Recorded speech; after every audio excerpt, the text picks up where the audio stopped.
Munir, the king of Pahar Gunj. The atmosphere of Pahar Gunj was peaceful. In the moonlit night, the entire town was lost in the world of dreams. On the highest peak of the mountain stood a room where Munir was sleeping soundly, unaware that a grand conspiracy was being woven against him. Chacha Khan, who was once considered the undisputed ruler of Pahar Gunj, had now become powerless. Since Munir arrived, Chacha Khan's dominance had crumbled. People no longer feared him because, in Munir's presence, no wrongdoing could take place. Chacha Khan's illegal earnings were drying up, his corrupt businesses were collapsing, and even the sales at his petrol pump had dropped. Previously, he would deceive customers by selling less fuel than they paid for, but now, out of fear of Munir, he had to give the exact quantity. His illegal business of cutting and selling mountain rocks had also come to a halt. He knew that as long as Munir remained in Pahar Gunj, he could never reclaim his rule. Therefore, he was now determined to drive Munir away at any cost. Chacha Khan devised a secret plan. Munir's house was located at the highest point in Pahar Gunj, near a towering hill. Chacha Khan sent one of his men to that hill. As Munir slept soundly in his room, the man climbed the hill and hurled a large rock onto Munir's roof. The roof was made of thin cement sheets. As soon as the rock struck, it pierced through and hit Munir's arm. The pain jolted Munir awake. He immediately looked through the hole in the roof and spotted the attacker. Recognizing him as one of Chacha Khan's men, Munir's eyes burned with fury. The man, terrified by the sight of Munir's muscular frame and fiery gaze, fled. Munir now understood that the battle had begun. Munir's entire life had been a battlefield, sometimes fighting for food, sometimes for money, sometimes against oppressors, and sometimes even over water disputes. His body bore countless scars from past battles. If there was any unscarred part, he would start fights with friends and relatives just to create new ones. He had fought with Abid, Khalid, Jafar, his nephews, and even his neighbors. He knew how to turn an empty field into a battlefield. But this time, his enemy played another trick. Chacha Khan contacted Munir's uncle, Jamil, and lured him with greed. Jamil, now working with Chacha Khan, called Munir. "Nephew, I heard you were attacked last night. I'm really worried about you. Why don't you move to Ali Baba's Basti? I've even found a house for you there. You'll be safe." Munir, filled with anger, replied, "Uncle, I will not leave Pahar Gunj. This is my dream, and I'm not going anywhere." Jamil insisted, "Listen, Munir, Pahar Gunj's streets are broken and ruined, but in Ali Baba's Basti, not only the streets but even the main roads are in terrible condition." Hearing this, Munir smiled and immediately bought a house there. Chacha Khan was overjoyed. His plan had worked. Munir was finally leaving Pahar Gunj.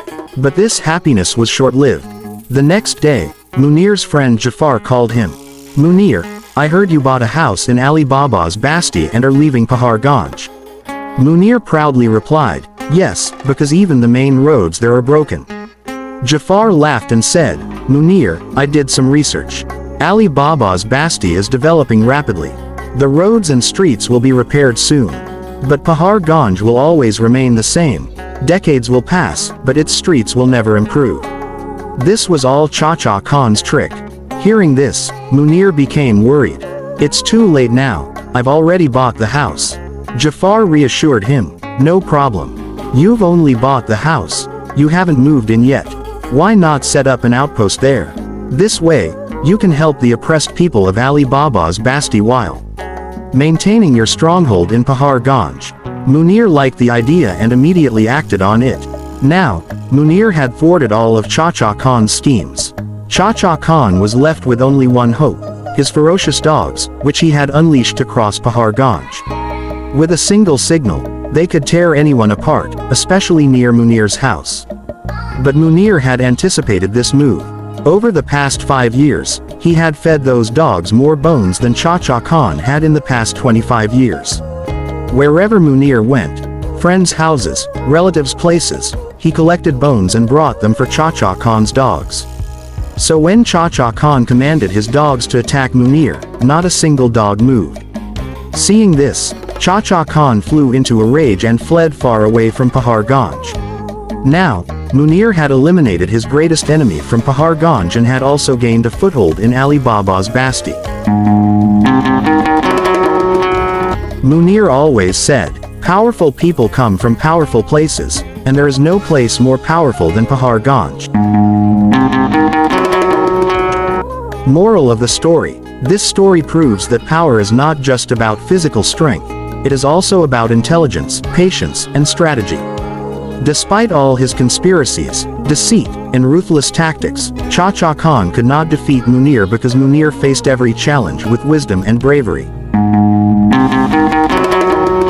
Key lessons. 1. Munir stood his ground. Despite all of Chacha Khan's efforts, Munir did not leave Pahar Gunj. Instead, he became even stronger. 2. Chacha Khan's downfall. Munir's intelligence and the respect he earned from the people made Chacha Khan powerless. Eventually, Chacha Khan was forced to flee. 3. Greedy relatives failed. Selfish relatives like Jamil, who sided with Chacha Khan, could not succeed in driving Munir away. 4. The power of public support. Munir cared for the well-being of the people, which became his greatest strength. On the other hand, Chacha Khan relied on fear and deception, which ultimately led to his downfall.